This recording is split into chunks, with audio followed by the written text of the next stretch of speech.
Welcome back to Gaffers Salon. I'm John Roche. Thanks for coming back. A real special episode today on the art and craft of reflected lighting. This is a roundtable conversation. Thanks to Lux Lighting, Jason Ortez and Mike Bauman for putting this all together, and for Rich Barbadillo and Illo Lighting and Samson Stages for hosting the event. This was done during Cine Gear weekend here in New York City. I was asked after the event, how come I didn't show a clip, from my own work?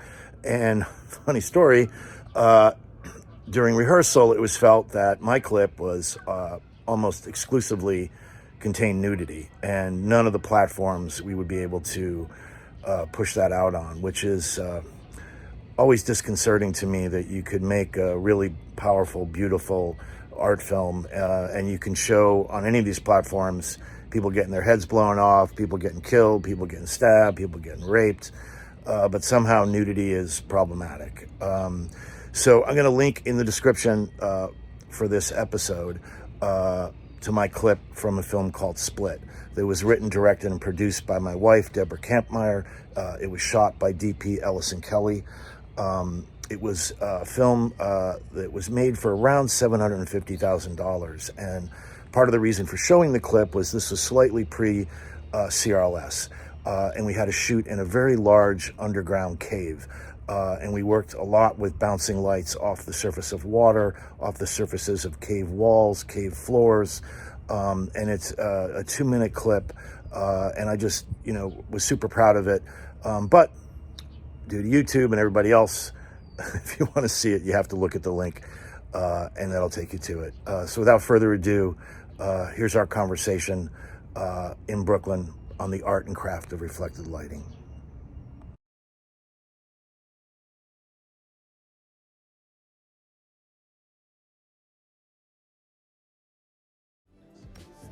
Hey, good morning, everybody. Thank you so much for coming out. I'm going to step over into the center here in our fancy wall. I hope everybody digs the setup. I'm Jason from Lux Lighting. Good morning. Wow, not enough caffeine, I know. Sorry about the coffee, but we're doing something about it still, so you guys can step up. But I hope you guys enjoy the mimosas so far. No, not enough noise for that. Yeah? I hope you guys enjoy the mimosas so far. Okay, we'll try again later. Anyhow, Richard, thank you so much from Illo Lighting, Samson Stages. Okay. Everything you see here is for rent. If anybody needs anything, let me know before you go. Cool. So really quick, if you guys don't know Lux Lighting or want to know more about us, I'm the guy to see, or anybody with a blue shirt with a big chicken in the back, okay? Hope you dig it. And we are rentals, we are sales, and we are also repair. We are also located at Industry City. Today is Cine Gear weekend, the last day of Cine Gear weekend, so we wanted to do something special. So thank you, Gaffers Salon, for letting us host this awesome brunch and putting together this talk for us. Without further ado, I want to get the presentation started, but there's one huge thing that we want to make sure that we say is that we are like almost 10 blocks away from the Cine Gear show. So it is a walk. So after this, we encourage you guys to go and check out the show. Secondly, we have an awesome speakeasy event. If you guys visit the Cream Source booth, just you'll see a little QR code, super special secret. But if you guys can go into that, that's another experience that we're also hosting. So hope to see y'all there. And Rich, do you? I want to ask some mute phones. If you wouldn't mind muting your phone for this event so we're not disturbed. And have a good show. Thank you. Lastly, we have a bunch of other events coming up as well. So if you guys follow Lux Lighting on social media, please. We're and Illo and Samson. Thank you so much. Enjoy the presentation. This is John Roche, our moderator, captain of all things Gaffers Salon. Thank you. All right. Enjoy. Everybody should come in, sit down, relax. Check, check. Okay. Justyn should be in the center, I think. Manuel, you could be on either side. That's great. Ready, break. I know.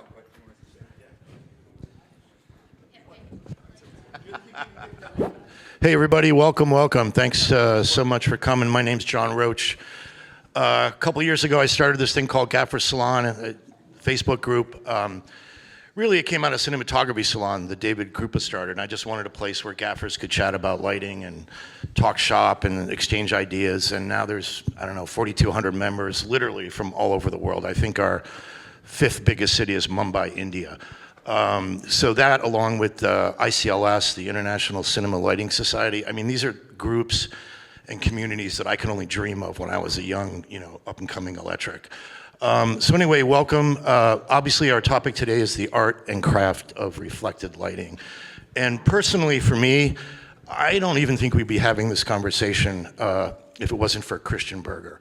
At least for me personally, discovering, doing one of those deep drunken dives on the internet one night and discovering CRLS and discovering reflective lighting and thinking about, wait, what is this? And then reaching out to Jakob Ballinger, getting a demo kit finally. Nobody knew what these things were.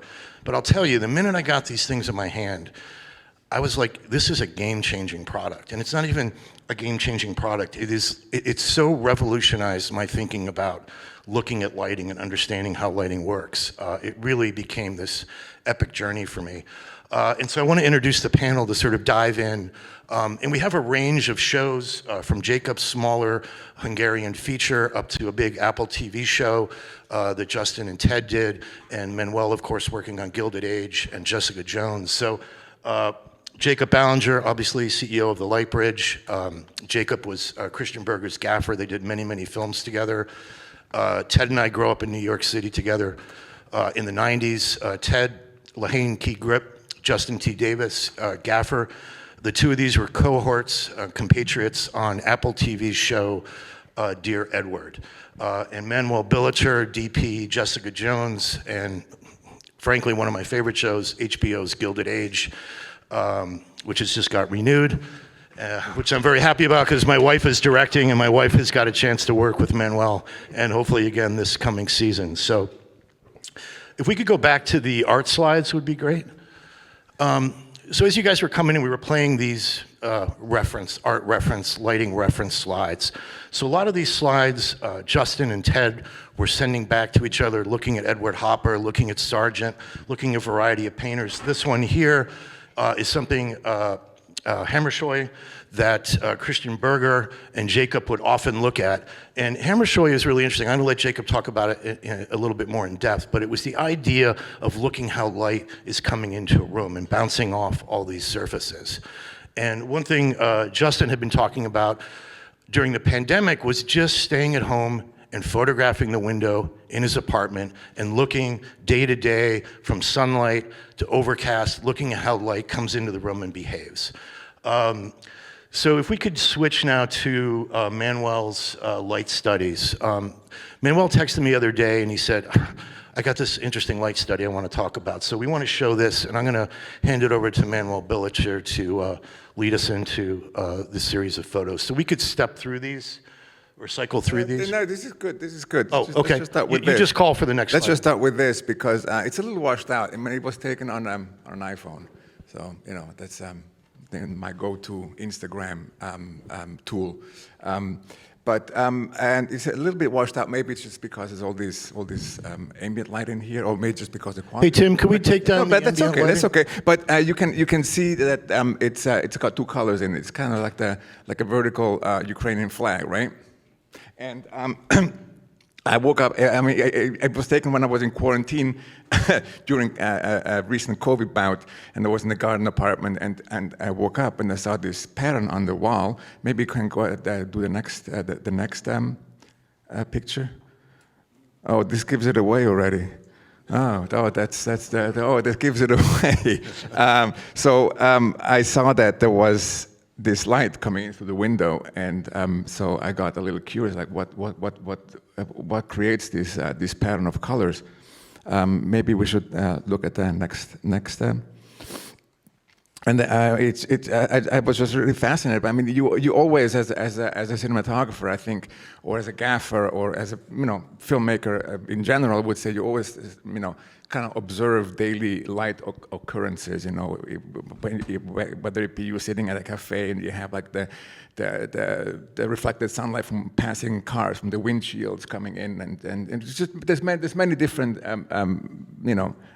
inspirations that you can see every day. And so I was just looking at that, and also like how just how the color, the bottom is very pale and bluish, and the top is much warmer, and you can actually see here. I don't know if people on the sides can actually see it. There's three seats right here.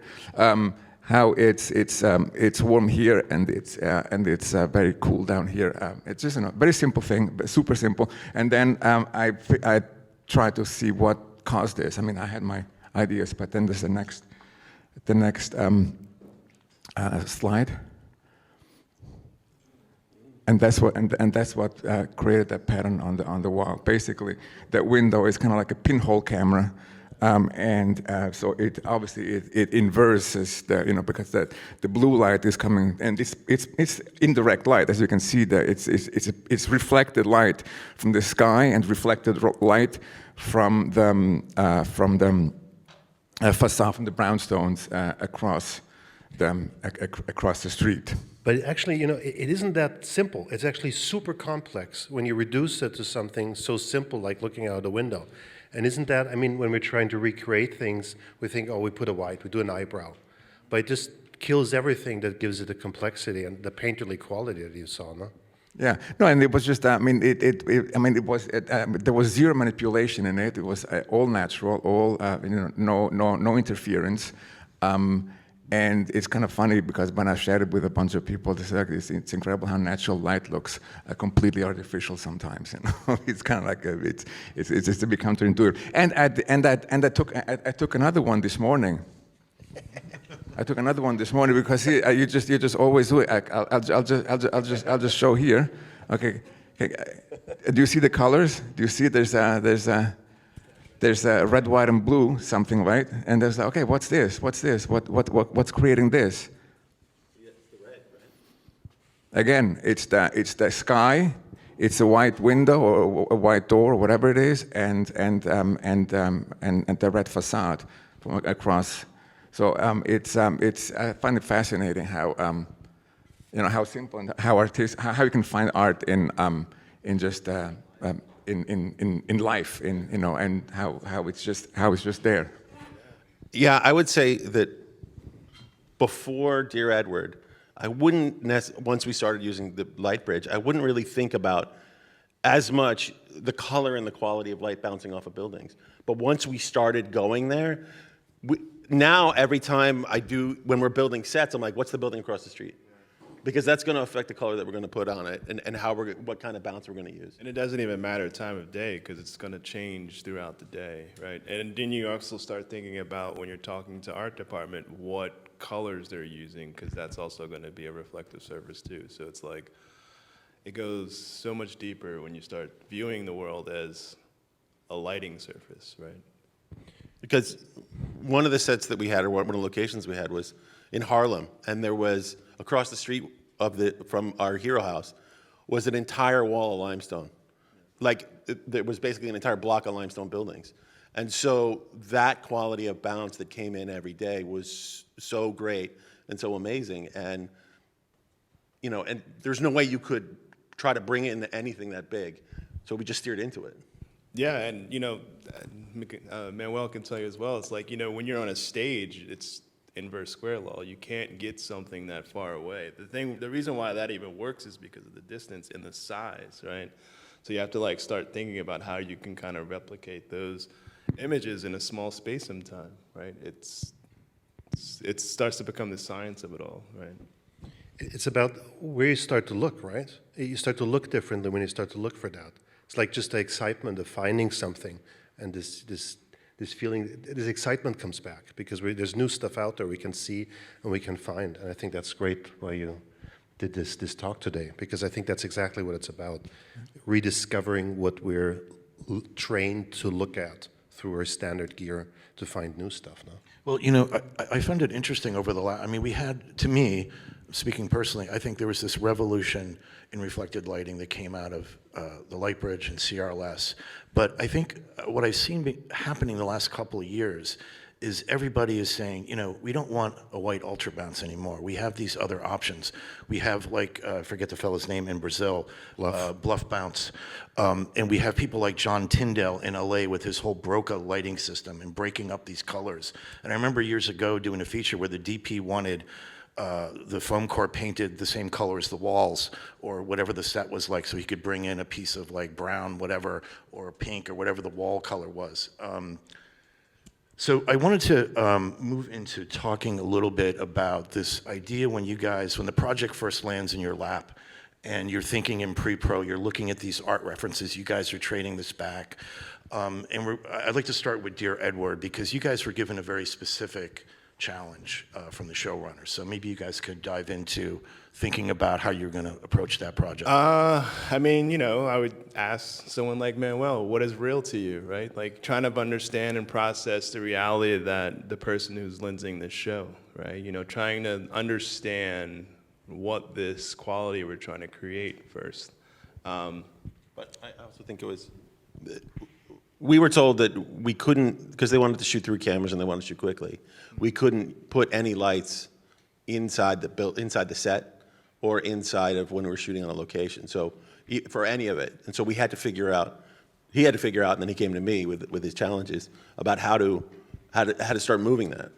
Yeah, I mean, you know, and we were brought on while we were on other shows. So we were we were actually in production of another show. So I was able to demo a lot of these techniques on the show that I was on at the time. So we had like a Slack channel that we started, or a Slack conversation that we started, and I was just sending images of me bouncing lights off of like metal grades, right? Lighting a full scene with like, you know, a garage door, right? And showing how that quality of light was processing.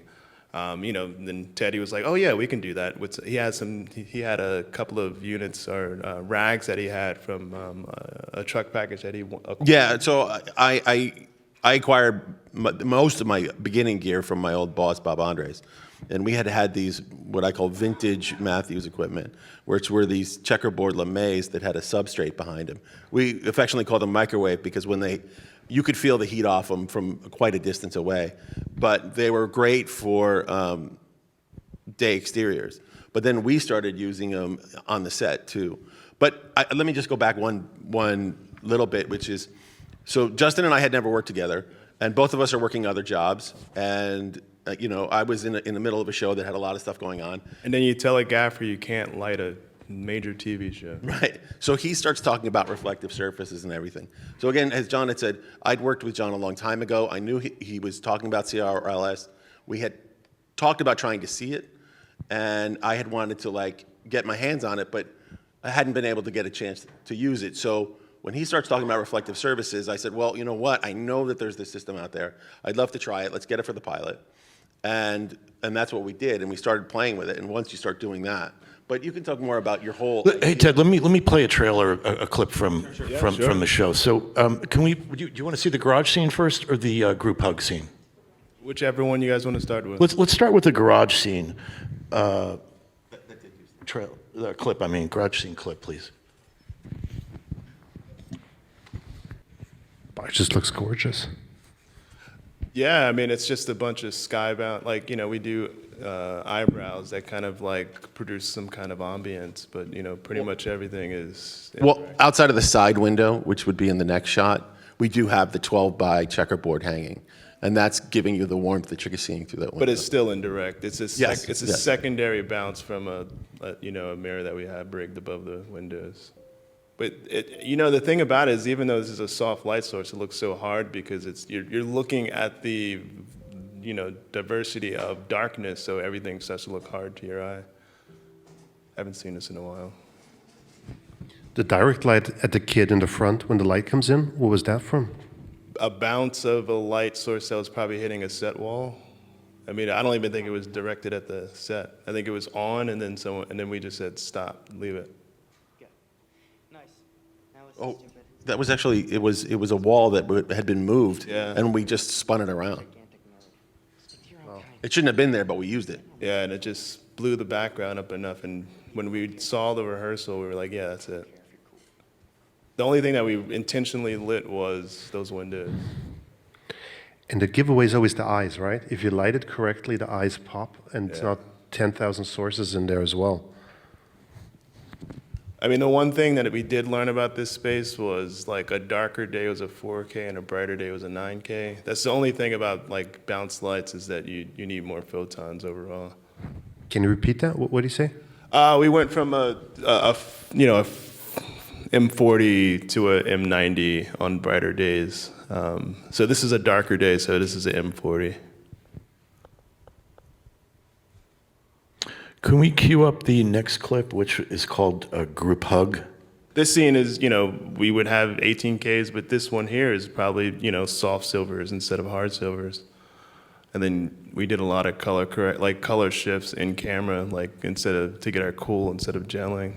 So to be clear, this is a set. This is a built Yes, set. this is a set. Okay. Yeah, this is not location. And so on the far wall, across from her again, we used an 8x of that microwave This is cool. as passive. There was no direct light in it, but it did sort of lift up and just fill in.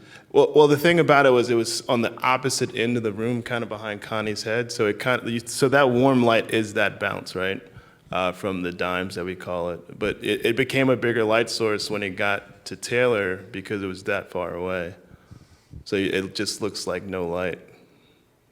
But again, lighting a full circle of skin tones in the same room and not changing the light source is, the proving that this is a great element. Can you talk about the basic lighting setups? You had an 18K. You had some big guns outside pushing. The There's a windows. picture if you want to pull it up. You can see exactly how we did it.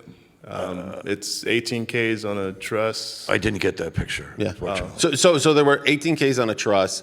There were also 18Ks down below. There was like a well that was just outside the window, and we had lights below there, bouncing up into an eyebrow that was just above. A muslin. So outside that window is all 18Ks shooting straight up.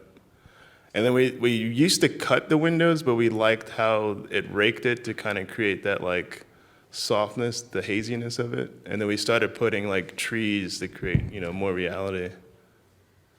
But we also studied these locations too, right? We would go to that practical location to see when the sun was where. Not this room, because this room didn't exist. Yeah. But we would be at the location and know, okay, This is. this is where it would be, and so this is what it should be like. But you also have to think about it because it's a basement, so it's not like it would be Yeah. a steeper light source, always. Guys, just insert for the live stream. They bring up the lights. Oh yeah, please. Tim, could you bring the lights up, please? I think it's really interesting and also very important what you guys mentioned about never lighting the room the same, which is especially challenging when you shoot in a studio where kind of stuff is rigged in one way, and then you expect or production expects, well, all you do is you flick on the switch and we're lit, right? Yeah, but it's lit every time. It's the same thing. So it starts looking over the course of a season. It starts looking very, very artificial and just fake.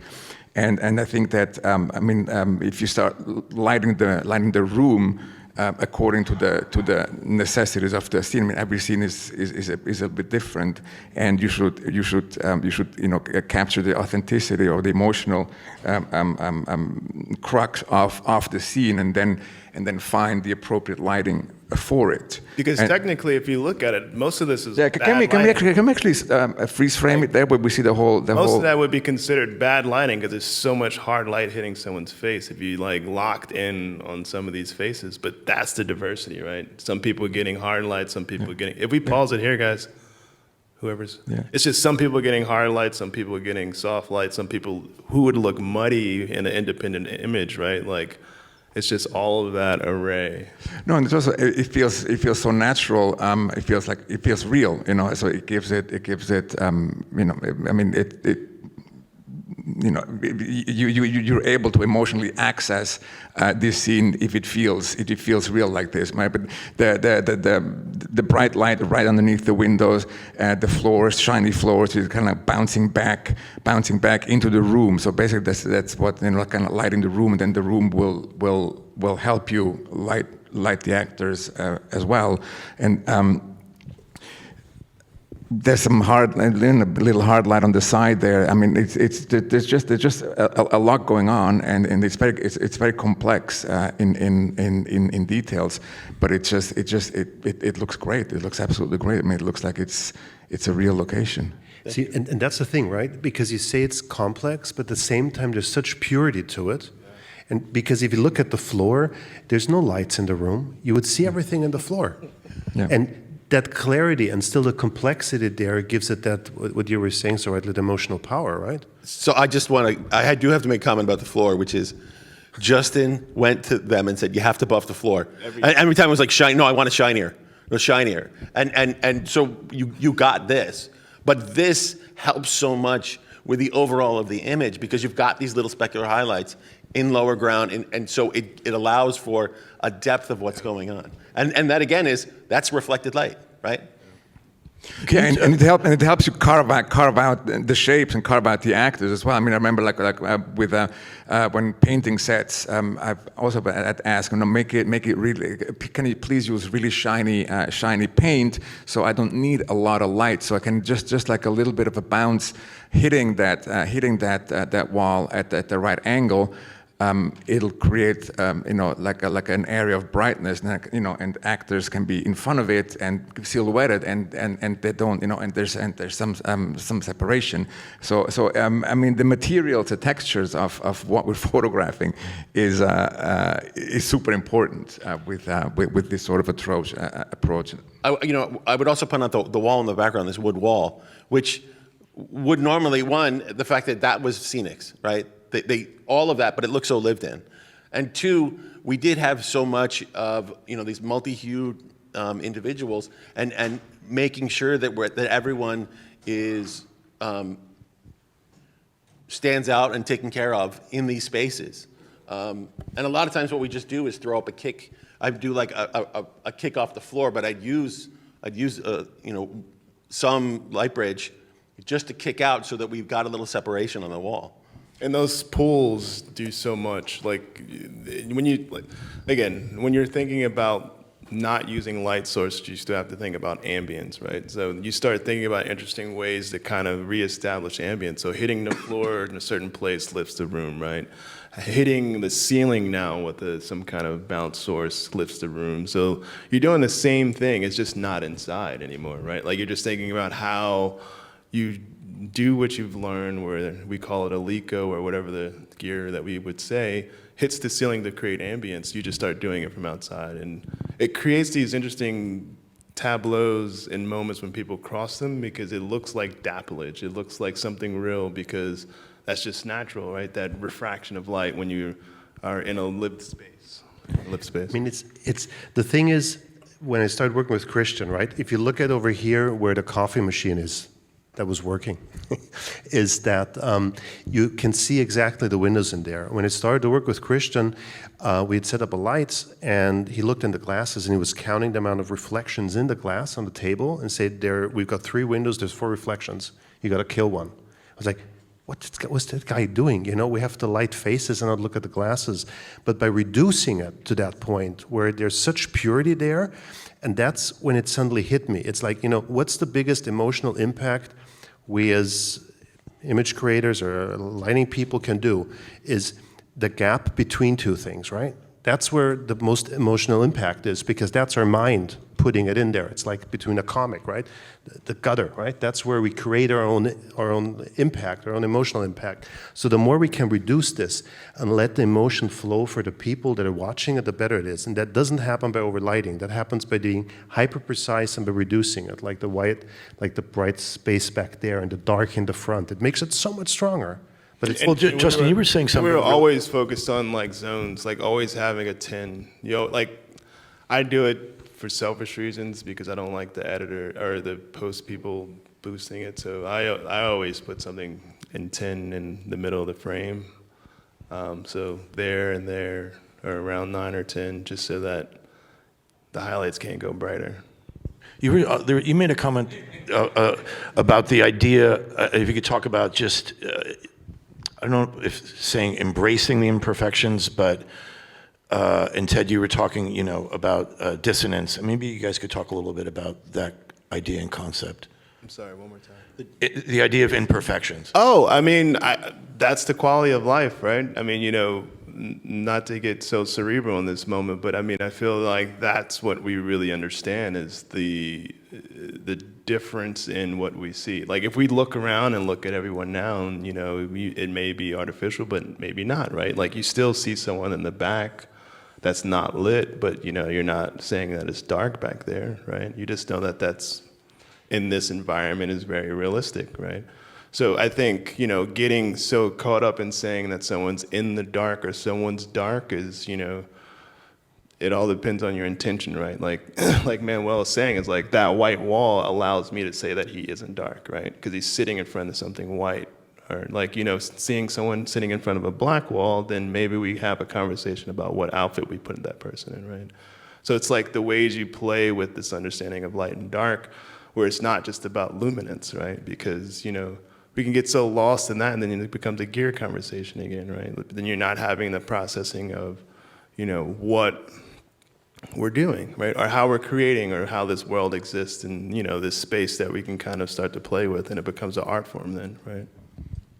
In terms of dissonance and what I meant about it is, so dissonance, I don't know how familiar you are with music theory, but there's, in a chord structure, there are times when you have tones, and then it starts to get to sort of atonal. It starts to get, there's tension in these sounds that are slightly unpleasant, and then it moves towards a resolve. And sometimes, especially when we're working with 3 cameras, and they're on circular dolly track, you know what I mean? Like, there's gonna be times when it's not gonna be the way we want it to.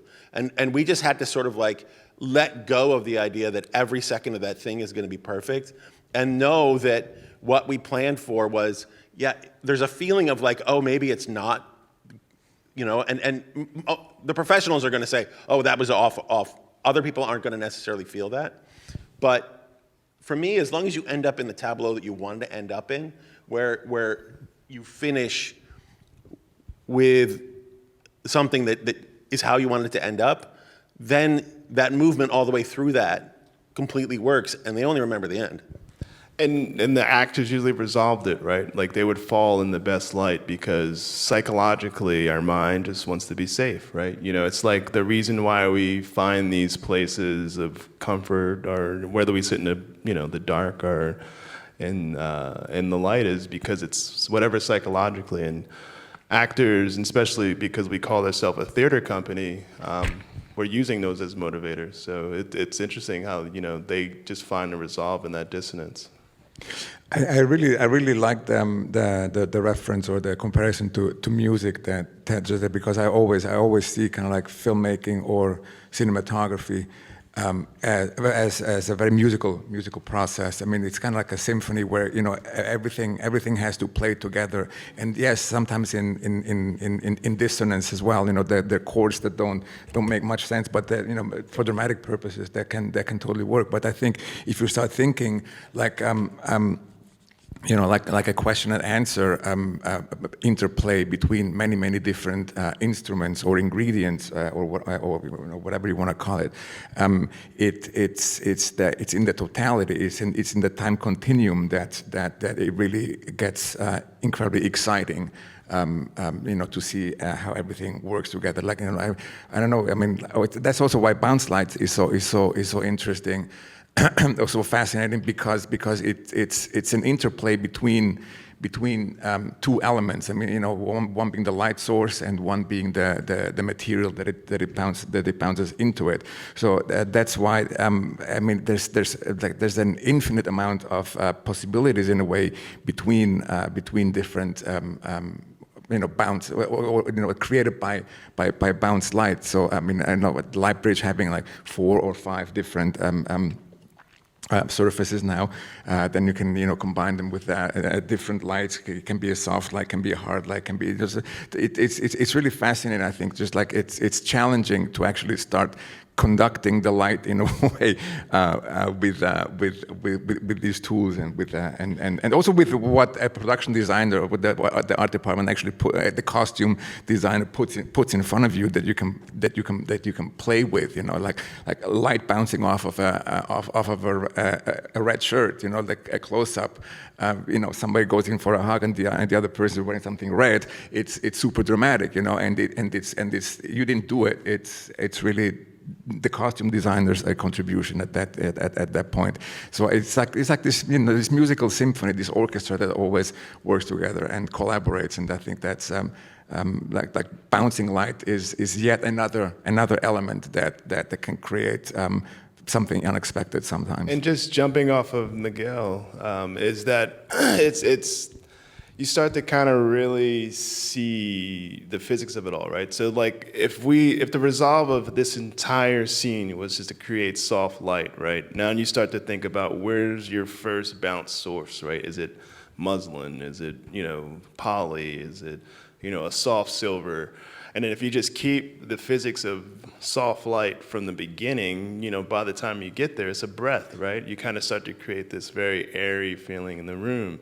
And then you have to think again, what's the next thing that I want? Is it hard? And you start to think of, what do I want hard? So you have to, and it's all physics, right? It's like, now I'm gonna bounce the floor or the something that absorbs light more. So it's like, it really has to start at the beginning, and when you're starting to process it all at the symphony that we're calling it, you're really conducting it from the beginning instead. Where does that come in, from the point of pre-pro, when you're talking about the look, you're doing the scout. Is the scout where you really start to nail that down, and then the finishing touches happen when you're shooting, or how are you thinking about getting to that point? I think we kind of found it block 2. Block 1, we were kind of discovering it. I guess the producers loved the way that, because they wanted to shoot on the stage just to see if this even worked.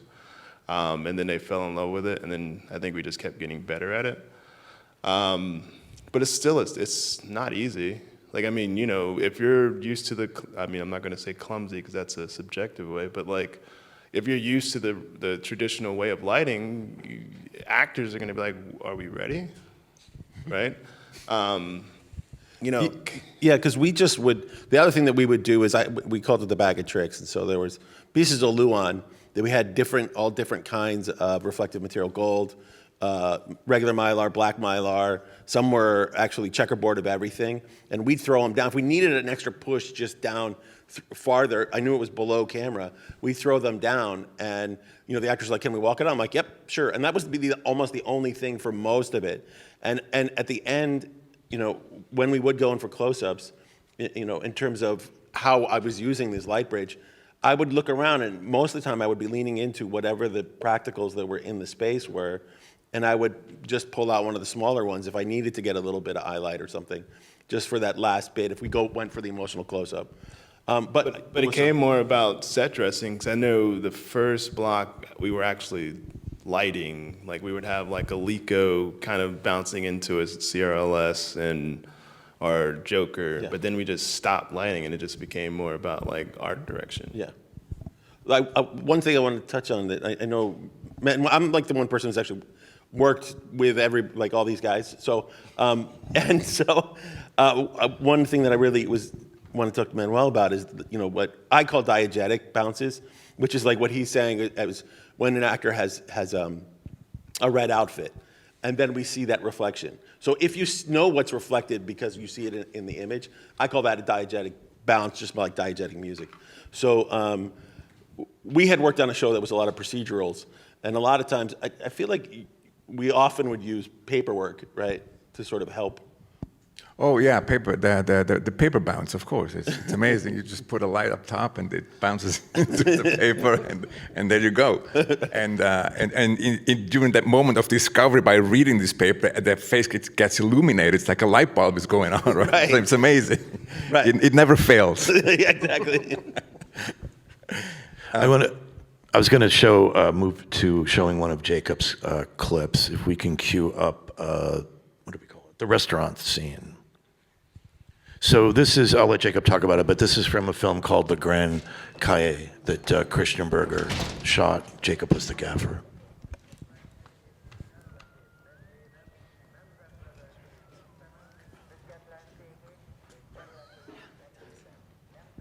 Wow.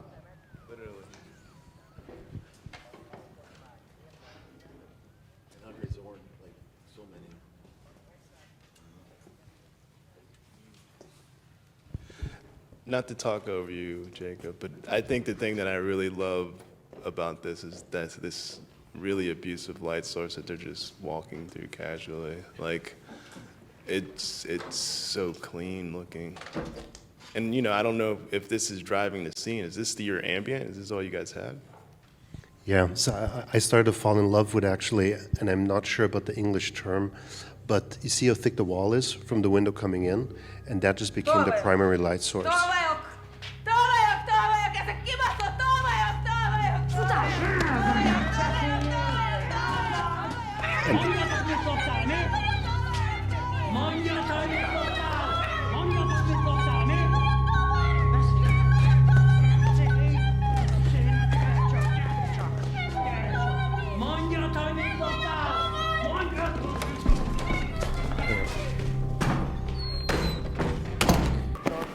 And we shot actually completely at nighttime, so we had to kind of build it from zero. So we did like eyebrows too on the top, and then we used the reflectors actually just to bunch into the thickness of the wall basically. So what the guy's getting is just coming off the wall there and a little bit something from it.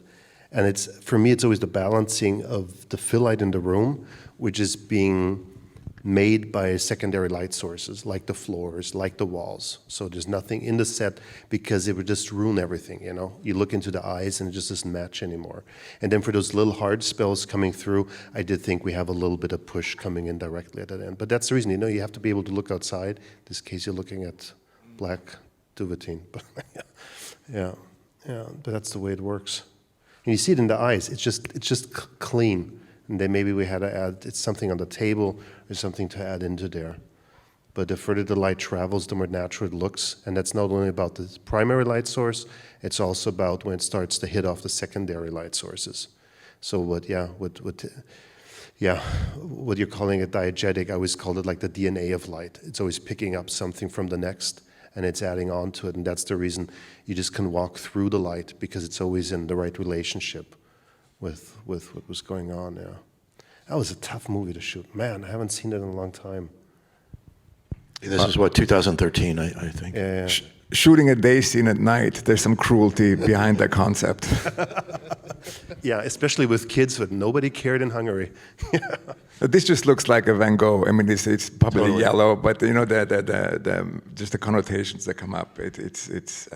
There's a stillness, and yet it's so dramatic, especially when they walk into the hot light source, which is just on the costumes primarily. It's I love when there's within a scene when there's a progression, when there's a change happening, people walking in and out of lights, and sometimes you see them, sometimes you don't, and also it creates this palette of what Justyn was talking earlier. But I always want a 10 somewhere, so you have all the notes from 0 to 10 or from 0 to 100, and you have the highlights, but you also have the darkness.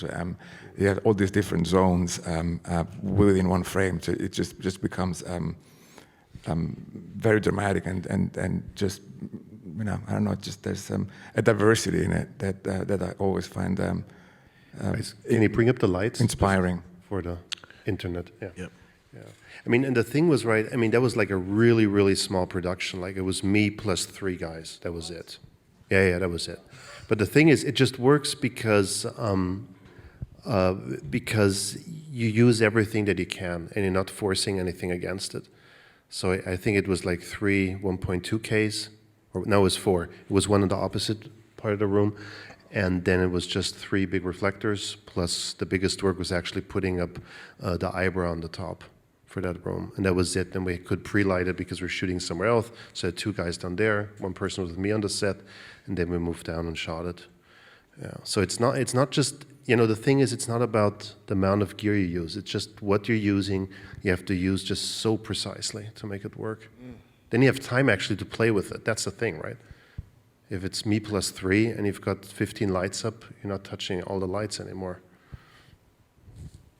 It just feels so poetic, and especially when you see these dark faces. Like, I I don't feel uncomfortable by any of this. It makes me feel more emotion for Just the bounce off the wall. It's just, you just let the room live. But for me also, the starkness of all this, like obviously it's uncomfortable for the kids coming in the room and everyone's staring at them. So like early on, you've got really, like really contrasty playing out. And I like that you don't see some people. Some people are like hidden in the corner because it makes it more of a mystery. It makes it more of, but even there, like I love that sort of real contrasty 50-50. Yeah, the yellow walls and the dusty, props is like everything for this scene for me. Yeah. And you embrace it, right? It's not like, oh my God, there's something yellow coming off the wall. What's going to happen with the faces? You let it live within that. And that was a practical location, or did they art that? Oh, we didn't have no money for that stuff. Oh my God. That was So good. Yeah, that was. It was such a. It was in Eastern Germany. We moved from Hungary to Eastern Germany at some point. Yeah.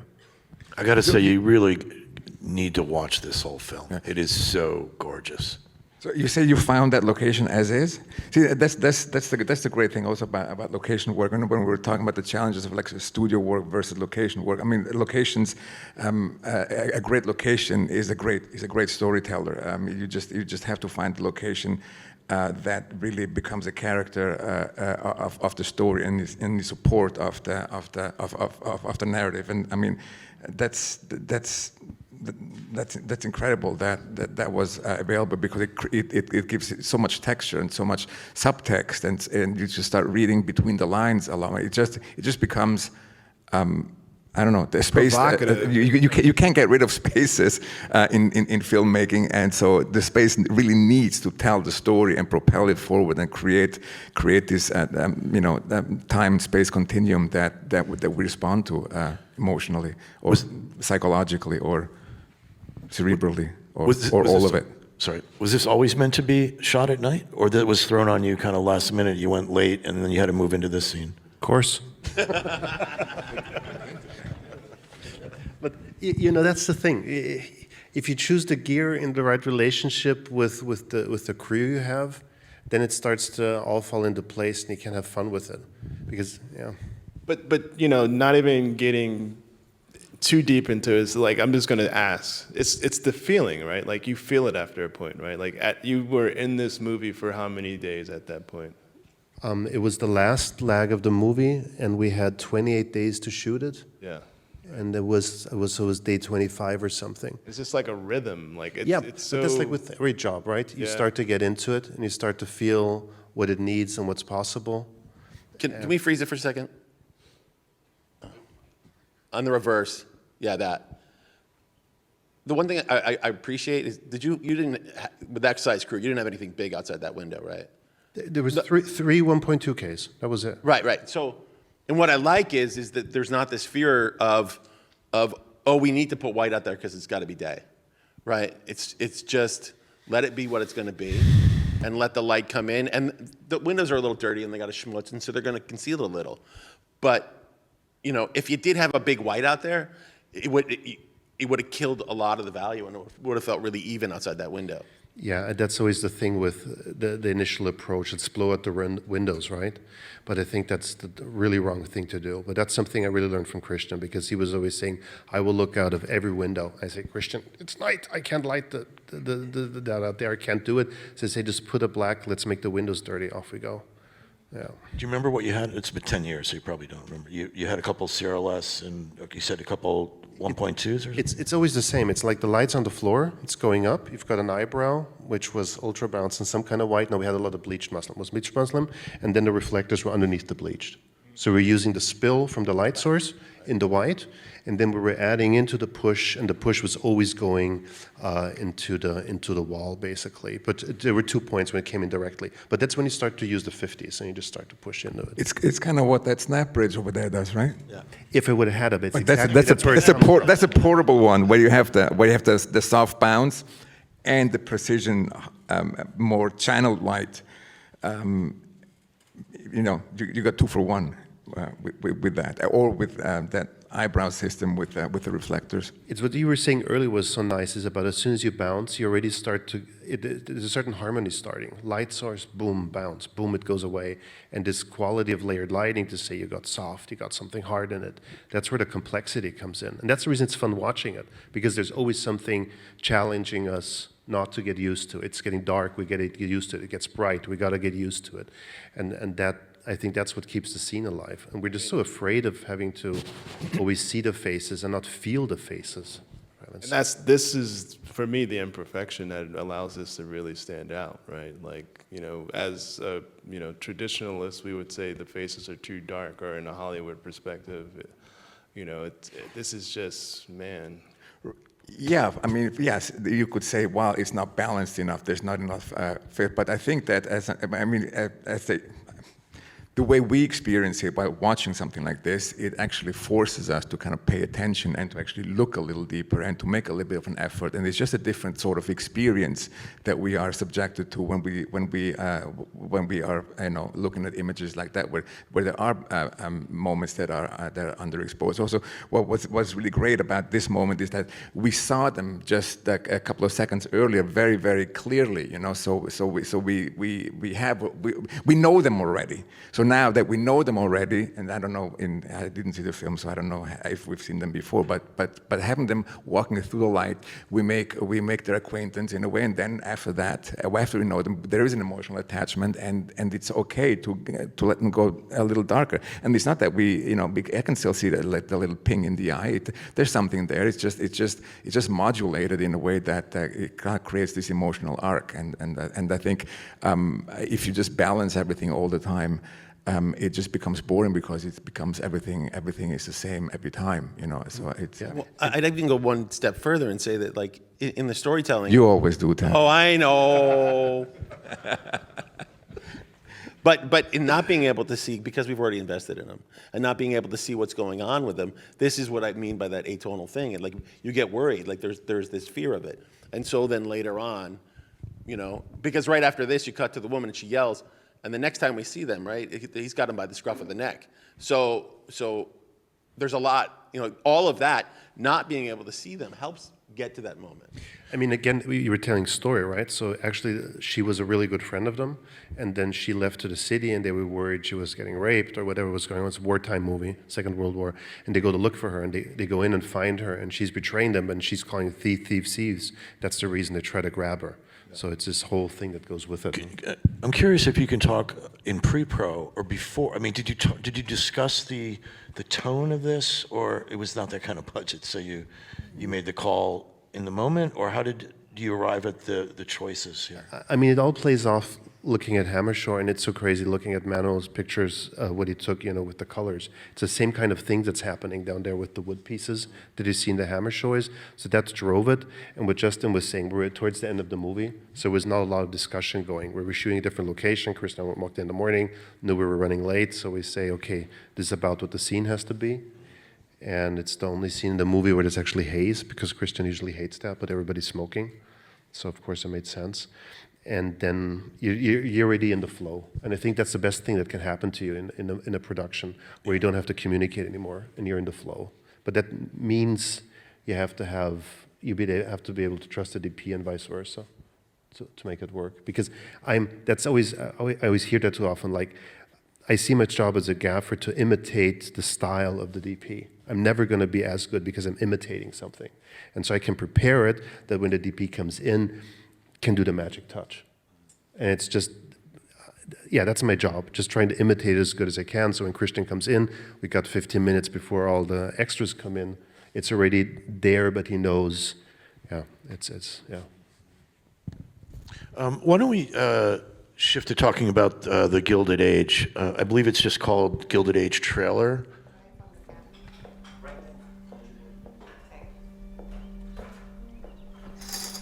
How was your day? Lovely. Thank you, Mrs. Bauer. And you enjoyed the pie? Oh, very much. It's good to spoil yourself now and again. And that's what I've been doing all day. Spoiling myself. You're a lucky one, Miss Armstrong. And don't I know That it? table bounce to me is amazing, by the way. Oh, yes. It I'm looks- a lucky one. It's so funny to see those juxtaposed to the two. But Where how we're could I doing be sure small that those European performing productions and then Gladys would know? I you can take do that. Yeah. And you will report back to me? I'll tell you anything I think you should know. Very well. We will promote Adelheid, and between the two of us, we will manage Miss Gladys. What's this? Mrs. Bruce has persuaded me to let Gladys have a lady's maid and not to hire another governess. Well done, Mrs. Bruce. Don't I get any praise? Well done, you.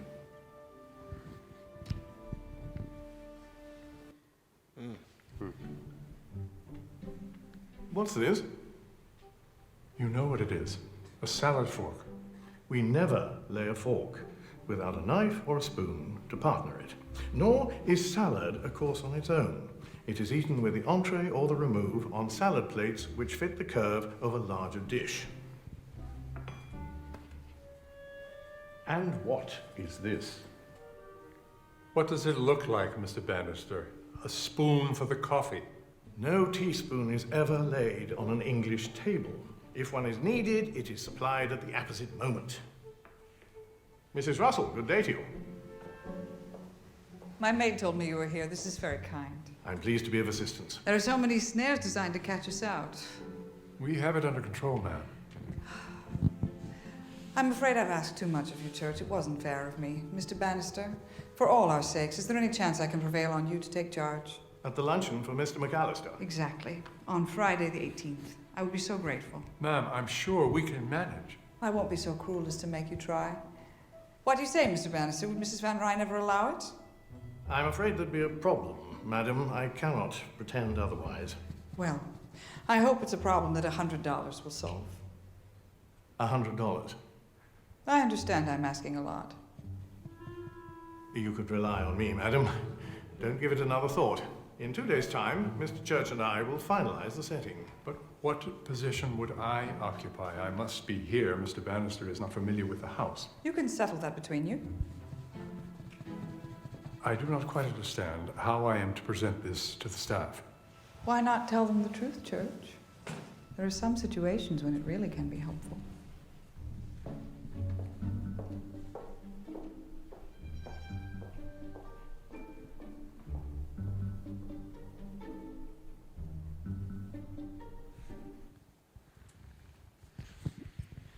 Bring the lights up, please.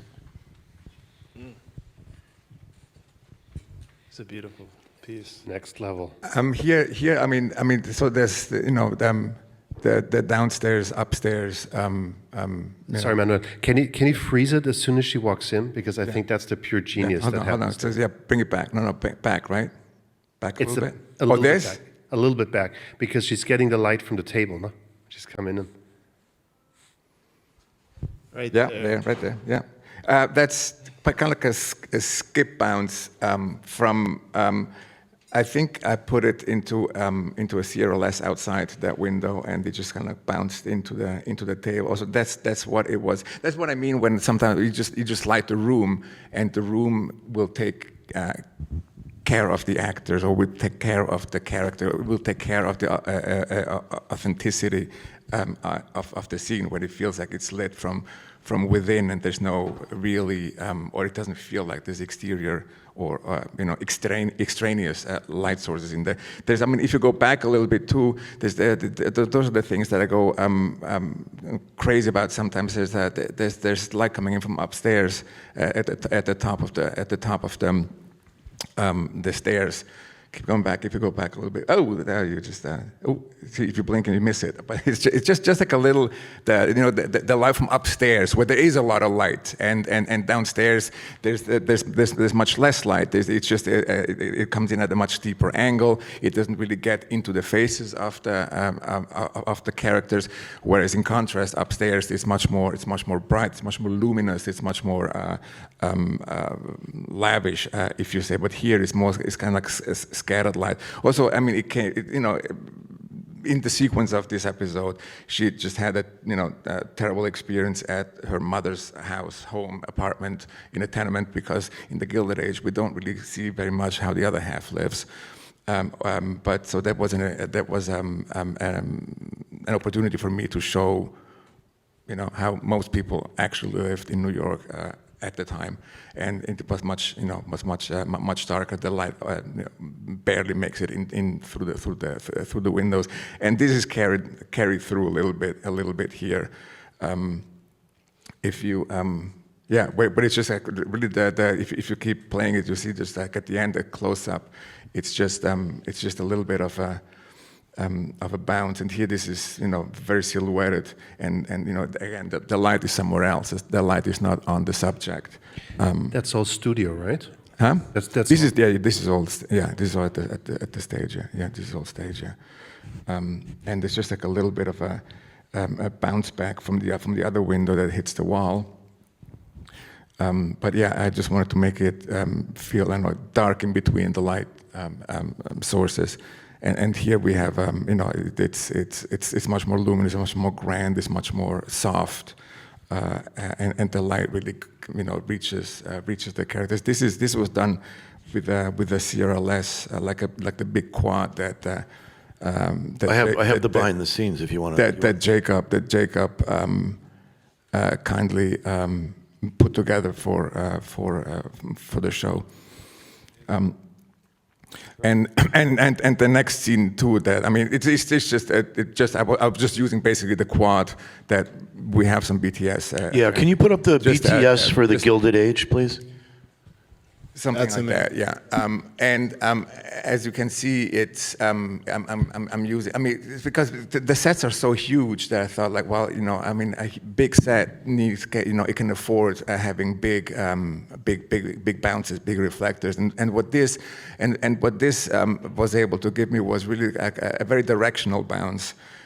That I could that could be like hoisted, like the you can see it just telescopes up and down. It's on wheels. The doors are huge. The ceilings are very high. So it's once it's on those two crankavators, it's just very easy to maneuver it. And also, like if you wanna just change the angle a little bit, it's a very easy task because it just rolls around.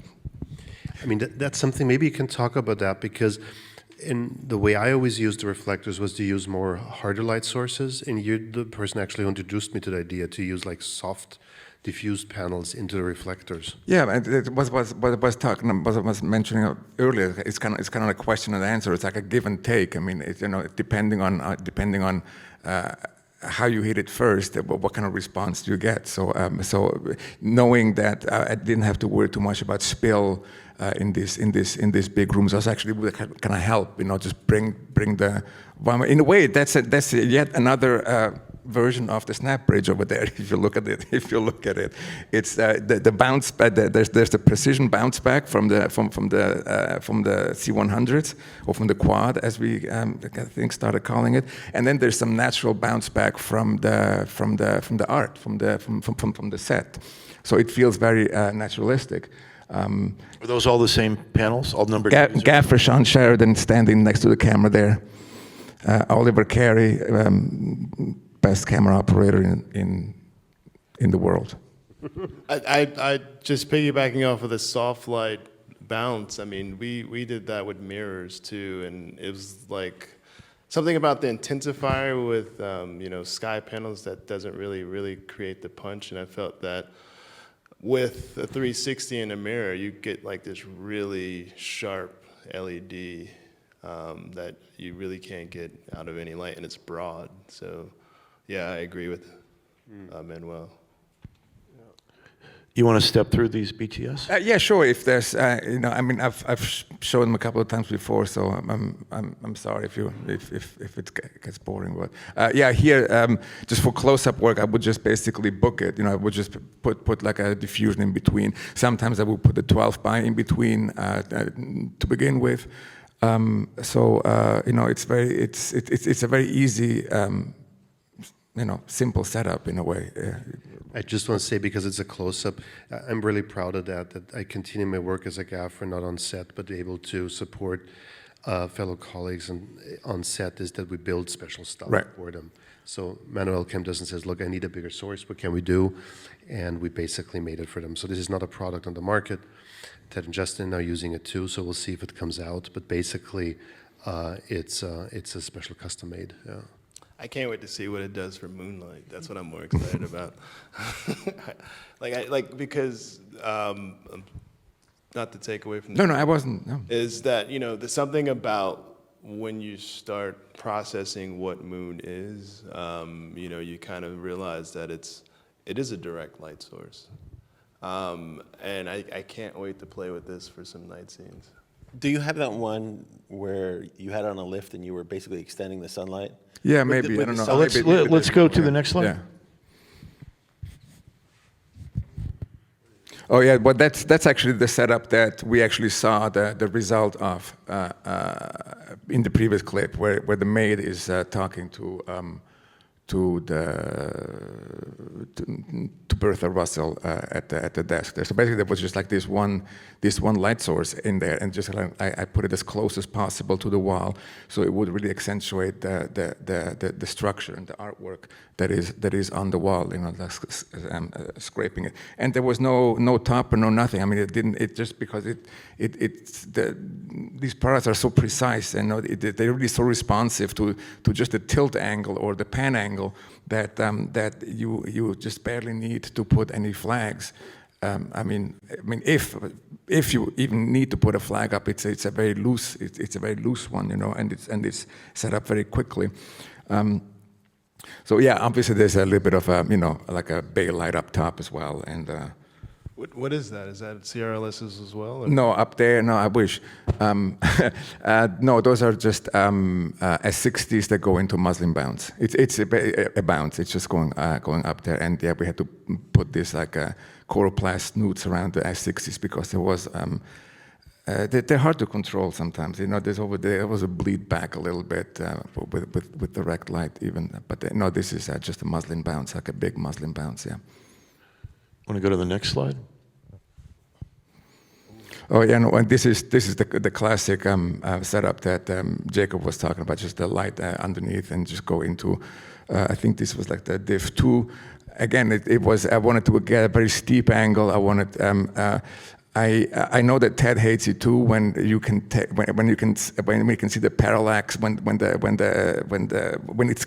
light is the sunlight is keystoning basically, and it's like coming in from two different directions. Yes, I could have put like one big lift out there, but then it would have gotten the windows in a very different way, and then it would have kind of like spread out like it just naturally it does, and maybe there is a result from inside. Also, I could really kind of like. Pinpoint the light where it would hit the shears on that from the inside. I'm not so sure so it's not no. like a big wash that goes all over it, because this is a little bit harder. This diff one here, so it was hitting it right at the top. If you look at the windows, it's just the top part is more lit than the bottom part, and so from inside it created an effect. Again, this effect of light not really getting through or getting inside. What also happens with these, especially when you start working in lower light values, is that the curtains, because they're skipping it and it's raking it, the curtain gets illuminated and it becomes sort of its own subsource, which is great. Because that's a big, broad source that we know why it is. We understand it doesn't feel weird.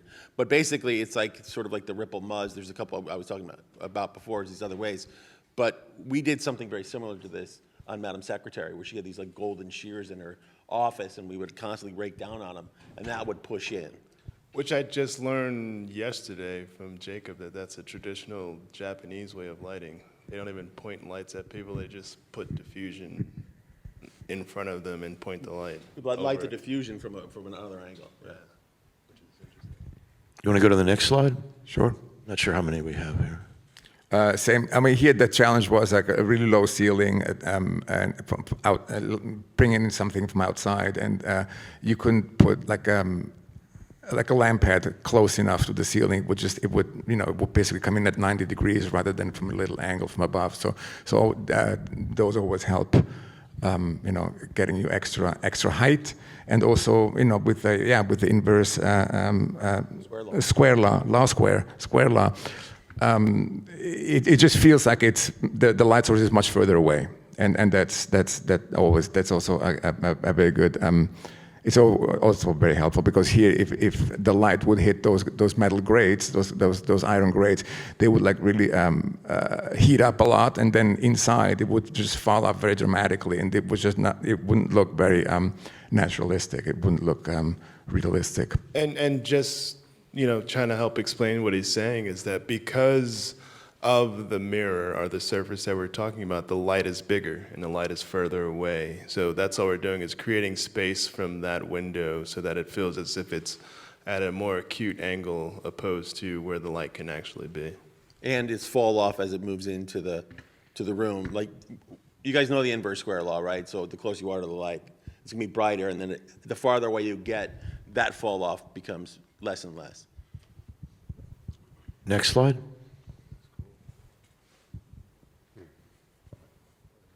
Oh, well, yeah, here I wanted to get, well, this is the big max arm, yeah, max arm. I just wanted to get more light or dramatic light while the character was sitting at the desk already. I mean, there was a big 18K outside that is hitting like the stuff in the background there, and the character will go from the desk to that alcove, and I didn't want him to step into the light. I just really wanted the light on him, throughout the entirety of the scene. So this, like putting a Jolico into a C100, it helped me extend the 18K that was outside, basically. So it felt, so when he got up and walked over to where that little bust is, it felt like he was always in the same light, but basically he was going from the C100 seamlessly into the 18K. And sometimes again, I mean, sometimes it makes sense or you want to create this continuum of light, because I don't know, I forgot what the scene was about, but to me it felt like he needed to be hot right at the beginning, and then maybe back there be more silhouetted, but still have the hot side light. And the cool thing is, because the reflectors are spill light free, you see that the light gets extended where it should be at the desk, but it doesn't go anywhere else. So there's no blacks necessary to cover the soft light and stuff. Yeah, again, you don't have to cut anywhere near as much once you start using these panels. And speaking as a grip, I appreciate that. Is there another slide? I don't know if we're done with the... There's the one in the exterior. Well, it's the same, just a different angle. Another slide, next one. Okay. Another different angle. Now, the Jolico is the main character in this shot. But I mean, the simplicity of this, right? Because it's that 3% transmission loss, you're using an 800-watt light to light a large room, right? Like, just thinking about even if that light was bounced into a B-board or, any kind of other surface, that would not exist, right? Like, I mean, that whole, and, now that we're using inverse square, that's a lighter thing, it's not a mirror. You're able to get this bigger, broader light source because of the separation between the two. And now it's just like, that light would be so narrow on that person's face if it was directly pointed at them. So I think that's the most interesting thing. Yeah. No, I mean, with the CRLS, I was just able to just concentrate the light to where I wanted it, rather than going everywhere. Yes, sometimes a bead board does the trick as well, because you're not focused on necessarily focusing the light, but it's always good to have choices of various diffusion and bounces. Is there another slide? I'm not sure how many there were in here. Oh, this is the out. Yeah, so we brought it to Troy upstate and put it on a lift, an 18K going in early morning. It's just a broad source, broad and soft source that you can't really bounce from that high. Putting 12 by up there, so this was very helpful. It just made that light twice the size. I mean, even with a 12 by or a 20 by, you still need 3 18Ks to do probably what this is doing right now. You get the specularity, right? The specularity. Right, yeah. And also you're getting the color from everything around it, because that's the thing about this system is it's metallic. It's not white. So you're going to get all the color of everything surrounding it that's also going to transmit down. And so it's a much more deeper depth of light. There's one, if it's on. Keep going on the slide. I don't know. I don't know. I'm just looking at this and getting inspired because I'm so used to just bouncing lights into whites and down. This is a different angle. This I think it was I had it. I was picking up the sun. Right. This is what I wanted to talk about. I picked up the sun and basically I shot it into the entrance area there. You can see the gentleman standing there. So he's being really filled in. No, this is it. By just it's kind of like a precision bounce where you just it really made a change right underneath that awning, and nowhere else. Yeah. And that was just picking up the sun, just picking up. I mean, at that point the sun had changed, or we had changed direction in relation to the sun, and. Instead of shooting a light into it, I just used the natural light, which it comes in very handy very often just to balance exposure if you need to balance or if you want to balance exposure. And the great thing about that is because they're using the sun, if it goes into a cloud, all of the ratios are the same. So as long as you can ride the stop, it's fine. You're not going to suddenly have a 20K that's filling in the one thing that you wanted to fill in. And that's where I like using what we call it dimes, because it does the same sort of thing, where it keeps all the ratios. And the dimes are so bright that you can be pretty far away from it. And we would do it, and sometimes I'd book it. I'd use the sun, and I'd put a soft diffusion in front of it. But everything would go in and out of the cloud, and it wouldn't matter. We could keep rolling, because all the ratios stayed the same, in relative speaking. Ted, what was the dimes? Will you explain? So that was what I call a vintage Matthews. It's a checkerboard. The reason it's called dime is because there's an interior substrate that has all these like small little dime-sized holes not holes, but relief. And so it looks like someone glued a bunch of dimes behind a checkerboard lame. And it's like, I have it in an 8x and a 12x. And unfortunately, they don't make them anymore. I tried to talk to them, convince them would they make it, and they're like, no, but here's what we made it out of. So if you can find someone to do it, good luck. We got another show switching from Gilded Age to Ozark. If we can look at the trailer, and then we have the BTS as well. It's just a short scene of This is one of my favorite shows. Bring the lights down, please.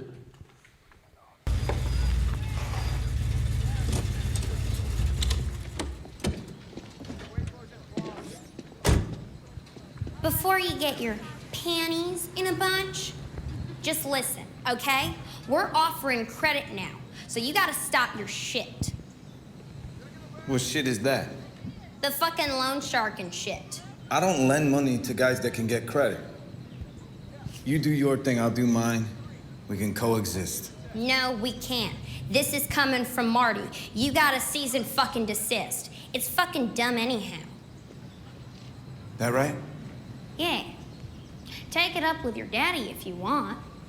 I bet he wouldn't think it's such a shit-hot idea for you to be knocking some guy's teeth out in the restroom when the feds are breathing down our necks. I bet he doesn't even fucking know. Any questions? No. Good. Now quit parking in the crippled spot. What you got ain't a disability. Just poor fucking judgment. She is insane. Lights up, please. I just added this clip for it's got something to do with bounce light, but basically just actually taking away light. I mean, I had the good fortune of working on season 3 on Ozark, and kind of there was this mandate that came from the top that basically the actors are never in the sun, because to keep it dark, to keep it in sync with a dark mood, with a sense of dread and of lurking threat everywhere, anywhere. So in Atlanta, in Georgia, in July, August, there's a lot of sun and it comes straight down all the time. So what we had was, I mean, if you can see her on her coverage here, that it kind of looks quite unnatural. I mean, in broad daylight, you would never have that much contrast in someone's face. With him, a little bit different as well. But so basically, what we had was, I mean, we had like a lot of money and time was spent on bring up the BTS for Ozark, please. On creating negative fill, just like subtracting light as much as we humanly could. Or here, this is another. I got really lucky here. I mean, the scene took place on this motorboat there, and obviously because on the lake, there's no way to actually protect from the sun. You know, you can't put stands up, you can't put anything. You know, it was the terrain. We couldn't bring any cranes or anything there. So that's well, let's just get a grip cloud. This is helium filled mattress, basically. And this show being Ozark, I put black on one side to not just take the sun out, but to actually create a lot of negative fill as well. And well, you know, I said, look, this is the only thing I can try and do is a cloud like that. If there's a little bit of wind, we're fucked. It won't work. But we were very lucky, and you can see the subjects on the motorboat there. You know, at first it was actually sunny, and so we brought the cloud in. And I'll never forget the sigh of relief that the stand-ins uttered when we brought in the cloud, because there's just a level of comfort, of discomfort that the actors were in the hot sun made a big difference. So that's maybe we can talk about, you know, how to make the actors feel while on set while they're being lit. It's also very important. But here, so it's just basically shooting against the sun and then using this as a huge negative as much as we can. Maybe let's scroll through them. I loved watching the behind the scenes of this because everybody who talked about this was like, anytime there's direct sun, we just black that out and use the ambient as our key. Yeah, but sometimes you would have to go so big that it killed everything, all the ambient. Like here it was fine. They keep going. Here it was still, but see, I mean, it's kind of magical. How we just suspended in there, and just in this case, it's just really just to take a lot of the skylight away, the ambient away. And I think that the next pictures, so this is what we had for the other scene in the parking lot.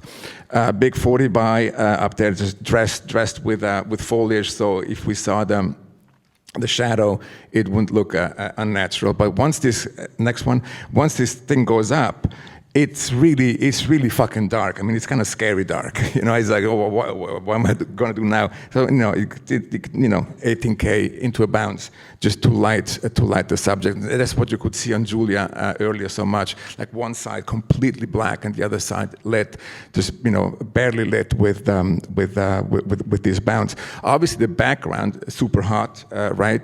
So to balance it, you have to put a lot of light into the faces so the background doesn't burn out. Then obviously putting ND grad filters up in the sky also helps a little bit. But just anything to achieve that look, that desired look, or that mandated look of Ozark Dark. Is there another one? I just have to give a shout out to Mark Catania, who used to be my dolly grip. Go back. There's Mark Catania, the amazing dolly grip, and the legend Larry McConkey there in the white shirt with the black cap. Yeah, Mark, I was fortunate to work with Mark for 3 seasons on Madam Secretary. Great dolly grip. But I mean, even though this seems complex, right? I think the one thing that, just looking at this is just to think of it as like a 4x4 floppy, right? Like there's also images in this that I saw where they had like a flop on one side where it was a 40 by and it came down. So it's the same principles. It might sound overwhelming because we say 40 by, we say 60 by, but it's the same principles. Like when you're outside in the sun, you have a floppy. It's the same thing. So I'd like to open it up to a little bit of Q&A or comments. Just continue to the discussion. If anybody, do we have a mic that we could send around? Yeah, we I think they told me they had. So, anybody thoughts, comments, questions? How'd you feel? Anything you see? I got one. Right here. Oh, wait. Maya over in the... Let's get a mic to her, please. You can go first, sir. Sir, I'm sorry, I didn't know you had the mic. Just go for it. Yeah. Go, Sorry. go and then bring it over to Maya. Bring it over next, I promise. So I saw Jolico, saw you using sky panels. What have you found working really well with the Lightbridge system in terms of your source lights? Like, what are the range of fixtures you like to use? All of them. All of them? Yeah, everything, Really? practicals, light, skylight, big open window. We've used 100-watt light bulbs that actually exist in scene. We used, I don't know, like a skip from a source that was not even in the room, like anything. I mean, I think you also have to just, before we start saying it as just Lightbridge, applied gear, it's just a tool, right? It's like when you decide to use, your Leica versus your S60, it's the same, concept. It's a tool that I found that, when we look through windows and we want to see faces, I thought that a 0 and 1 is something that I use for Lightbridge, right? But, those elements that you want to create some kind of texture, I don't know, 3 maybe? It all changes, but, it's per taste, right? Basically, it's just 5 diffusions, right? From real mirror replacement to super wide, 1, 2, 3, 4. And the rule of thumb is what goes in comes out plus the level of diffusion.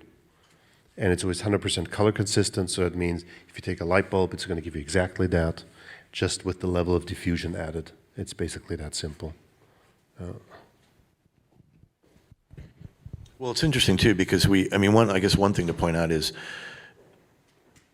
like, I'm not on projects where I can use 18Ks and 9Ks and big lights. So one of the few HMIs I haven't sold yet is the Jolico because you could put a 5-degree on that, have a 20-centimeter, CRLS panel 20 feet away, and get a ridiculous amount of output. I mean, it's just like crazy how much output you can get. And we saw that in Manuel. He was using whereas using a soft light is different. I think, Ted, you mentioned this at some point about you would pick the choice of diffusion relative to what you were trying to do with. Yeah, I mean, I was often running in at the last minute on a close-up or something and trying to figure out how we could just get that last-minute tweak, and no one wanted to wait for me, right? So I would just run in and look at the light I had and pull out. If it was a hard light, I'd go softer.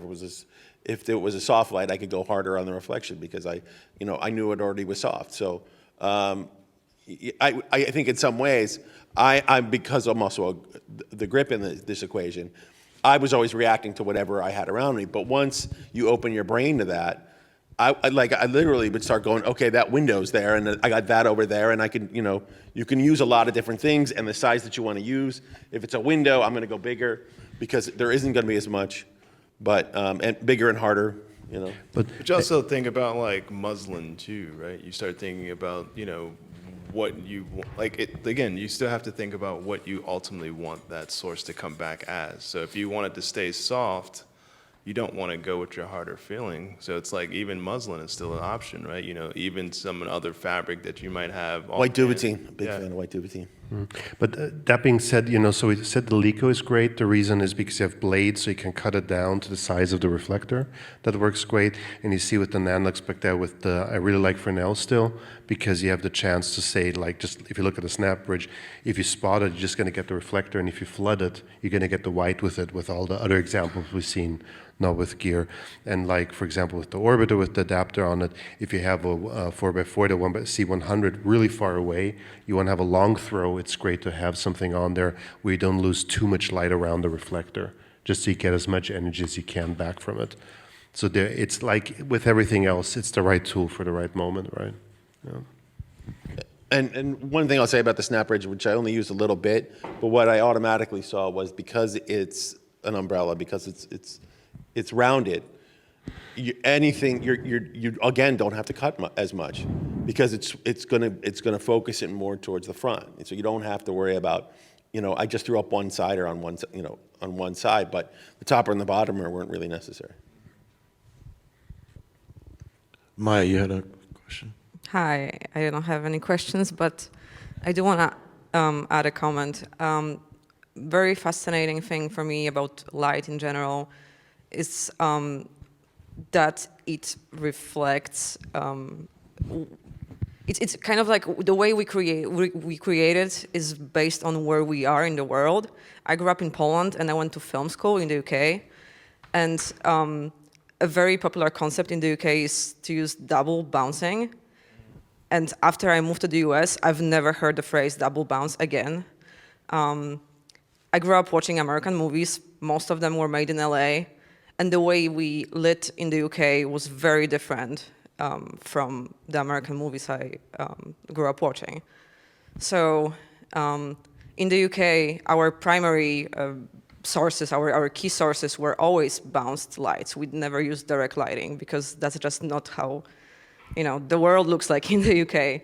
I went to school in a beach town, and I could never really enjoy the beach because there was no direct sunlight almost ever, 3 days during summer. So yeah, also just to add that double bouncing was a thing.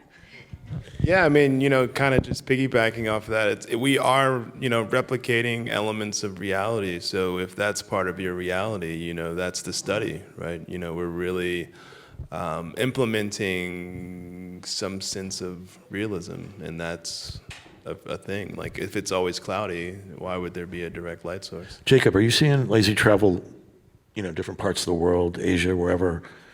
Are you seeing people using these in different ways that you weren't thinking? It's so fascinating. It's amazing how in Asia they more use the harder reflectors and they think so differently about light. So for me, the most exciting thing right now about all these travels is to see how different cultures use the light. And there's two things, right? The environments that we learn from, and then there's the cultural expectancies. How does this show have to look? And it's always balancing these two between how can I do it faster, so I actually can add whatever that manual can add manual to that, but still it's based upon what needs to be done, and that what sets him apart from a lot of people. And so it's always that's always the play, I think, that we have to work on. What's expected from us, what's our creative input, how can I in my technical world help people get there faster so they can more time doing their creative things. But it's interesting that the more Western you go, the more softer it becomes, and the more Eastern you go, the more harder the sources are. But honestly, they have a culture where light's a part of the culture. Just, Praise of Shadows, Tanitaki's book. It's just the Asian culture has a bigger awareness of light and its effects than the Western world does. Yeah, that's interesting, yeah. Anybody else have any thoughts, opinions, comments? Somebody's passing the mic around, right? Okay.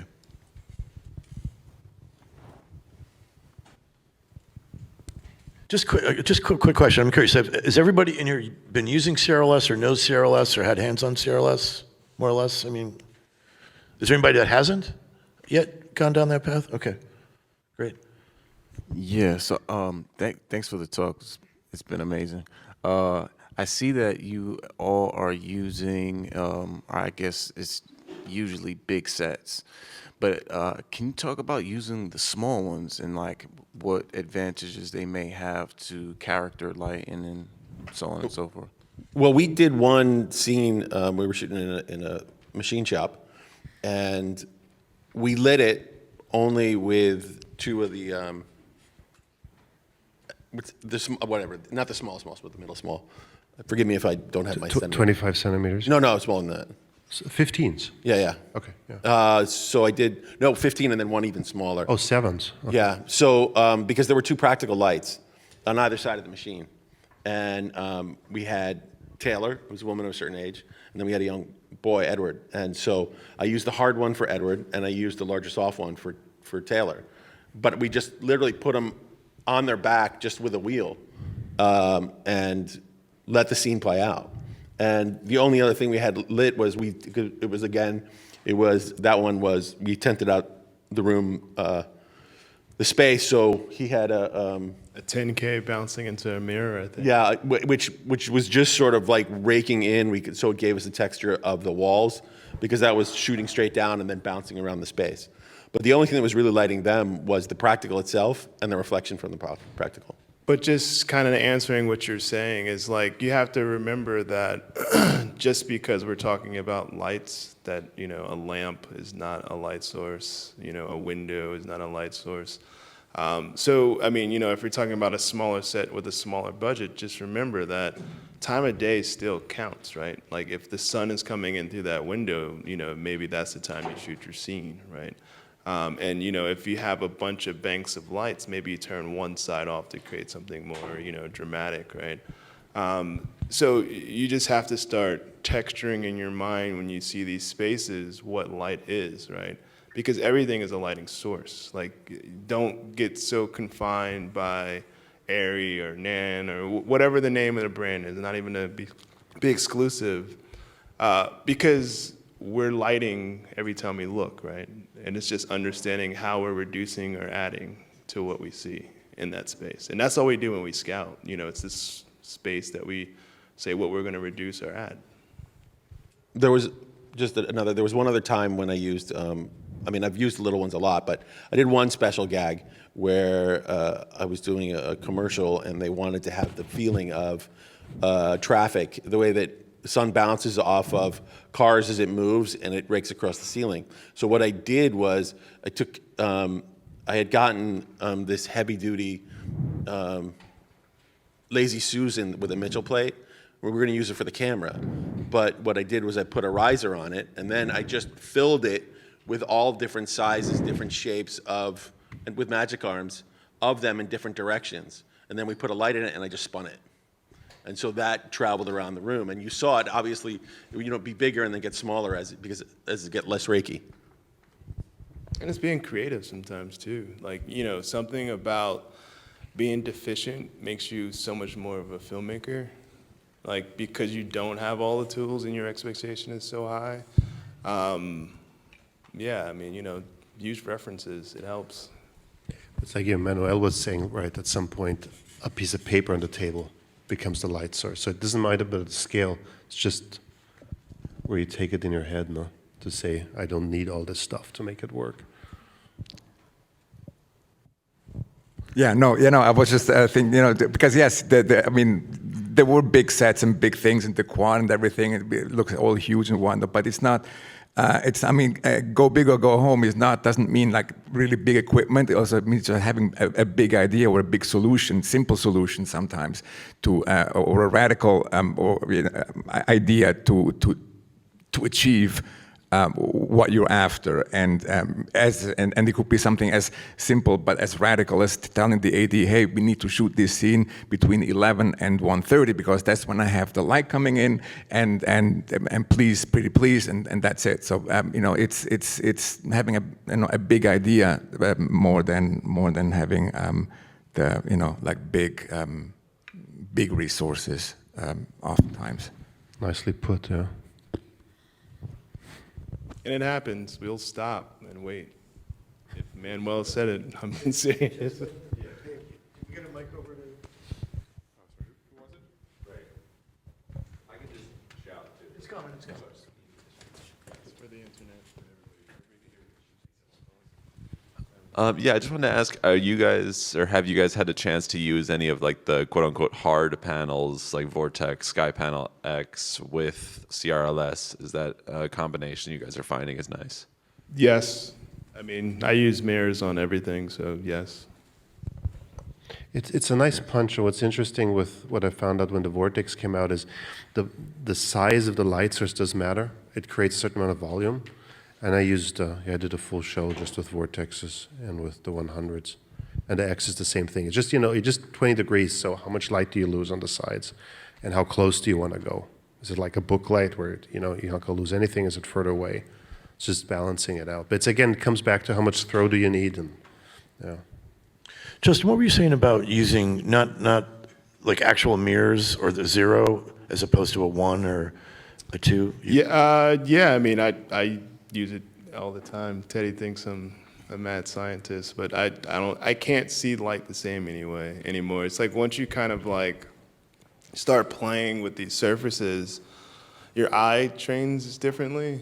So I don't know, I could light traditionally, you know, because that's how we were trained. But for me, it's just, it's so nuanced now. Like, you know, stacking 4 or 5 mirrors on one light can save the whole day, right? I'm sorry, you said stacking? Yeah, like, you know, Meaning- have like a 4x4, then having another, 2x2, and then, Teddy's drive kit, and Just to redirect. one light. One light doing multiple. And this is like, we're talking about the spread of it. Well, we just lean into that curve. And so you start using that one light and you bring all these different things. The layering sort of. Well, I mean, you still need an ambient light source that hits the ceiling, right? You still need to create that. So you use that light source to do the same thing. You still need something to drive into the room. And I always do like a 2-mirror system where I have the hard mirror and then I have the soft mirror that kind of becomes that like kind of ambient glow. What's a soft mirror? You mean a soft light into it? Soft silver. No, so shiny these are, sides. the reflector boards that have a hard side. So there's a filigreed side and then there's a mirrored side. Okay. Or the one that's beat up that looks like someone did not take care of it for years. Right. What's also very Those are nice- coveted items. Speaking about something that is messed up, a crack, like a 1x1 cracked mirror. It's really interesting what like the cracking of glass does when it comes back onto the scene. It doesn't work all the time, but it's a unique effect, and it's kind of like a random effect sometimes, which is kind of really nice because you can't really recreate that. So I had one DP who loved that, and so I broke so many mirrors. And the trick with it is you put gaffer tape on the back of it, and you put J-layer on the front of it, and then you hit it with your wrench. But That's true. but you need to contain it within the tape, otherwise you got sharp edges. But once you do that, and then we put a pigeon plate on it, and we use it all the time. It's great. And I really hope there's some special dispensation for cinematic immunity in terms of breaking mirrors. So. Mike back over here.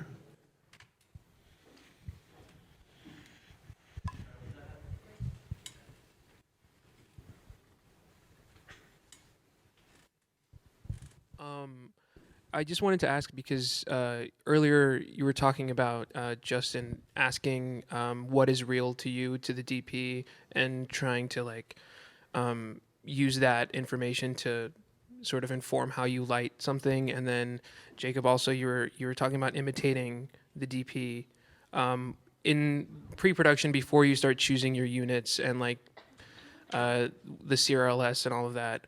How does that sort of inform you to communicate with the DP who isn't familiar with the CRLS, and talking about using those and other units and things that may not align with the DP's previous conceptions of lighting? And I mean, sometimes it's slowly, right? But I mean, the thing that you learn just over time in professional life is you have your toolkit too, right? Like you have to bring the things that make you faster too, even though your list is based off of what the DP requests, because that's what that person, that's part of their toolkit, right? But that you always need your stand that goes as low to the ground as you can. You always know you need like a middle ground stand. You need a big stand, right? Those are the things that kind of like your back pocket things, right? Or whatever you would be your back pocket thing. And it's to kind of flatten that ground. Usually it's like the DP would give us references, or we would talk about things or watch movies together, or go to a museum or something, or start watching something throughout the episode or throughout the movie, right? That's where that Slack came in handy for us. Justyn was doing a lot of flying, and we had a plane crash, so he took a lot of video of actual flying. And so that was where you start. You start with a conversation about what quality they want of their light, and what they're looking for it, and then you can then discuss, well, we can do that with these tools. I mean, look, I think it all comes down to trust. My job as a gaffer is to make sure that the DP can trust me, understand the vision, and I need to make sure I really understand it. I'm not going in there preconceived, I want to use my reflectors. Like I had a transition period when I was still shooting and Lightbridge was becoming a name, and I had like DPs really mistrusting me. That guy just want to sell me something. I said, I'm not bringing this stuff on, I don't care. I'm here to support you to do your thing.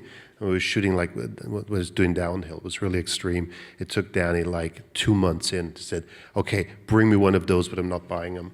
So there's this thing about trust. And when he started to trust me that I understood where he wanted to go, then it's not about gear anymore. The gear is only in the beginning, if anything, I think a very clumsy communication tool. But it has to be about, do I understand really where that needs to go?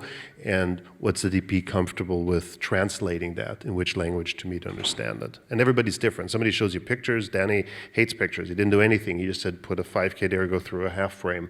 And that was our way of communicating, which limits me in the beginning. And it's not about ego. It's about saying, okay, I'm just trying to understand where he's going. And as soon as I understand it, then it becomes a flow again. But it's always about following the vision and really embracing it, and then it becomes about the tools. Yeah, and like, for example, it's like, you know, a DP on a commercial when I was in Baltimore said I want a xenon, right? And there were no xenons. So guess what? A mirror came out. You know, so that was one of those moments where it's like how you can, you know, create that gap fast, because we can't sit around and panic all day, right? We have to be able to create solutions. So that was one of those moments.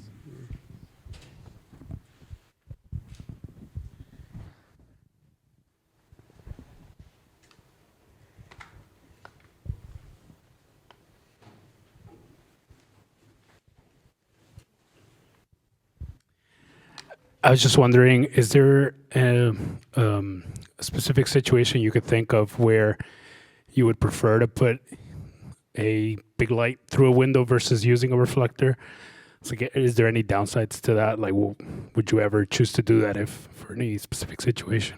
Because of mirrors and wind, you know, before I, you know, adapted CRLS, yeah.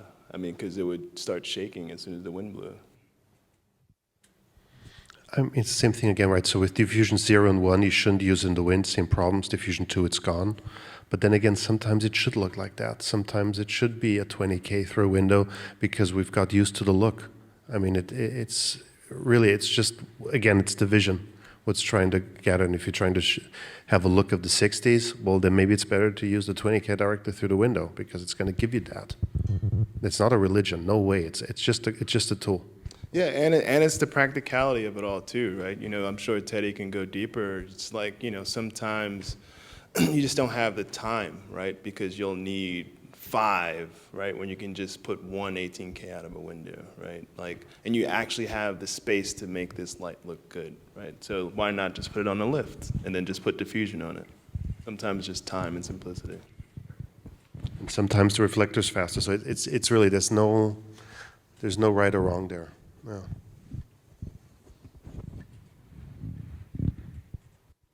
Anybody else?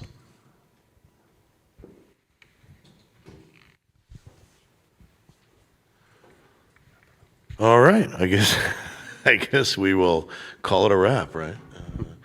One more? Oh, wait, One more. It's the last minute, right under the wire. No, it's great. I'm happy that there's still questions. We didn't put anyone to sleep. Hey, thank you for all the info. So you're looking at the interview lights up above you. Does that like do chimeras make you cringe? Oh, Rich! I want to when Jakob arrived. That was the first thing Rich Illo told me. He was like, "Please Yeah. don't judge me because da da da." I was like, this is what it's supposed to look like." Like Yeah. the thing about it is like there's moments where, you know, we have this understanding of what lighting is, right? Like you go to expos and it's expo lighting. You go to news studios, it's news lighting. Like I don't think it's like a right or wrong, but you know there are practices that are in place. Like people use this, like this is an area of lighting. Yeah, well, I would follow up and say, to answer your question, a prime example is we often fake news rooms, and so we wouldn't use them for that. We would light. Yeah, that was, yes, a lot of newsrooms. Jakob did want to light this all with CRLS, but he showed up like late in the day, and we all basically just said, no, it's not happening. Yeah, and then John said very correctly, you got to respect the place we're in. And I said, thank you, sir, for this lesson. Because Rich was offering to hang all the lights and do all the work, and I'm like, yeah, okay, looks good, it's great. And Rich is this is what he does. Like, I'm not even gonna joke. I met Rich doing press junkets for Movie Phone. That's how long we've known each other. So this is it's pretty standard.